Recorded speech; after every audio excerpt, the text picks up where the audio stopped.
Hey guys, Tax Cypher here. As we start to do more and more of these videos about accounting work and bookkeeping, the three things that we need to have as we're starting to work with our businesses in the accounting department is we need to have a profit and loss statement, a balance sheet, a statement of cash flows, and then I also recommend having a general ledger.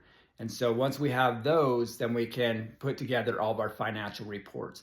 And what's cool is as we use our accounting software, we can get all these reports in one software. Depending on if you're just a single business. We have a lot of companies with big corporate structures, and so there's different ways that we work with that. But at the basic level, those are the reports that we need, and we need to be able to monitor those as often as possible.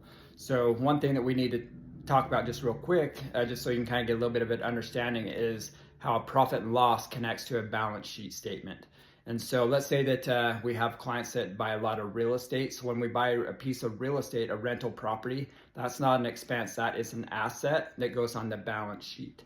And then what happens is each year we're able to use our depreciation according to the IRS table that they set out. So typically a residential rental property is written off or depreciated over 27 and a half years.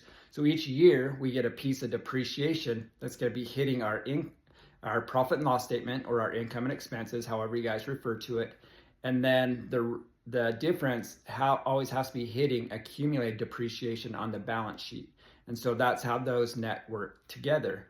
And then we also have a loan if we bought the rental property. So we have a liability. And then as we pay down that loan, we have two portions there. We have an interest portion that's going to be hitting the profit and loss statement, and then the principal pay down that's going to be hitting the liability pay down on the balance sheet. And so those two reports have to be working together. And so if you're not keeping really good, accurate books and breaking down each of those, sometimes we do them on a monthly basis. Sometimes we just do a year-end, a journal entry, which is an accounting entry to catch those up. So, but as we keep talking about these videos, those are going to be the important items that we need to make sure that we're focusing on.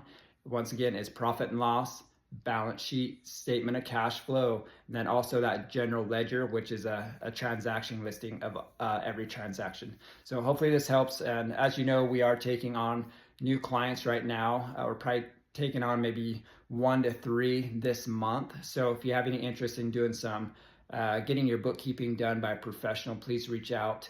We'd love to help, and we will talk soon. Thanks for watching.